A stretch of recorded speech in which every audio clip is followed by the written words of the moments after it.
বাঁকুড়ার অন্যতম ধনী গ্রাম পঞ্চায়েত হিসেবে পরিচিত বরজোড়া গ্রাম পঞ্চায়েত। বরজোড়া শিল্প তালুকের অধিকাংশ শিল্প থেকে বিপুল আয় হয় এই গ্রাম পঞ্চায়েতের। তাছাড়া একাধিক বালিঘাট থেকে আয় হয় পঞ্চায়েতের। বিপুল আয়ের উৎস থাকলেও গ্রাম পঞ্চায়েতে উন্নয়নের কাজ করছে না বলে অভিযোগ। এলাকায় রাস্তাঘাটের অবস্থাও বেহাল। রাস্তায় পথবাতি থাকলেও তা মাসের পর মাস ধরে জ্বলছে না। এই অবস্থায় এলাকার মানুষকে হাতে হ্যারিকেন নিয়ে চলাচল করতে হচ্ছে বলে অভিযোগ।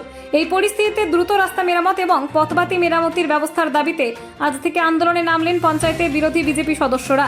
আজ বিজেপির 11 জন সদস্য হাতে হ্যারিকেন নিয়ে পঞ্চায়েতের সামনে ধর্নায় বসেন। দীর্ঘক্ষণ ধরে চলে বিক্ষোভ। বিষয়টি নিয়ে গ্রাম পঞ্চায়েতের প্রধানের কোনো বক্তব্য মেলেনি। মানুষরা পরিষেবা পাচ্ছে না কেন? প্রধান তুমি জবাব দাও। জবাব দাও, জবাব দাও। এই যোগ্য চাষিরা তারা বীজ পাচ্ছে না কেন? প্রধান তুমি জবাব দাও। জবাব দাও, জবাব দাও। এই পঞ্চায়েতের যে সমস্ত বীজ আসছে তারা যোগ্য চাষিরা পাচ্ছে না কেন? প্রধান তুমি জবাব দাও। জবাব দাও, জবাব দাও। এই জবাব তোমায় দিতেই হবে। এই জবাব তোমায় দিতেই হবে। দীর্ঘ 8 মাস ধরে গোটা বরজোড়া পঞ্চায়েতের গ্রাম পঞ্চায়েতের যত পথবাতি রয়েছে সেই পথবাতি অর্ধেকের উপর নষ্ট হয়ে রয়েছে। সেই পথবাতি আমাদের বিরোধী দলনেতা গোবিন্দ ঘোষ বারবার এইখানে দরখাস্ত দিয়েছে প্রধান উপপ্রধানের কাছে, কিন্তু তা সত্ত্বেও পথবাতি সারানো হয়নি।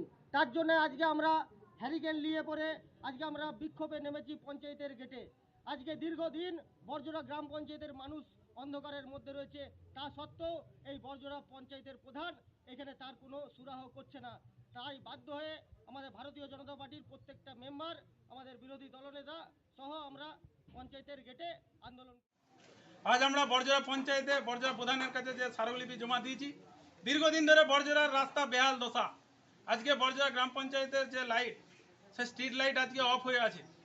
এই যে ধরুন বালিঘাট থেকে কোটি কোটি টাকা লুট করা হলো এই গ্রাম পঞ্চায়েতের রাস্তার উপর দিয়ে। আজকে 50 লাখ টাকা হোম ফান্ডের টাকা, সেই টাকার কোনো হিসাব নেই। আজকে মানুষ এই বেহাল রাস্তার উপর দিয়ে পারাপার করছে। কেন করবে? বরজোড়া পঞ্চায়েতের আন্ডারে কলিয়ারির টাকা আসছে, কারখানার টাকা আসছে, ওই মোড়াম থেকে টাকা আসছে।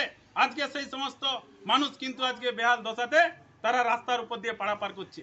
এই বেহাল দশা আগামী দিনে আমরা যদি দেখতে থাকি, বরজোড়া পঞ্চায়েতকে আমরা স্তব্ধ করে দেবো। তার প্রমাণ প্রত্যেকটা পথবাতি কিন্তু অফ হয়ে পড়ে রয়েছে। মানাচরের লাইট আজকে 6 মাসের উপর বেশি হয়ে গেল, আজ কিন্তু লাইট জ্বললো না। রাস্তার আজকে সেই একই অবস্থা। তার বিরুদ্ধে আমরা আজকে বরজোড়া পঞ্চায়েতে আমাদের বিরোধী মেম্বাররা সব সরব হয়েছি।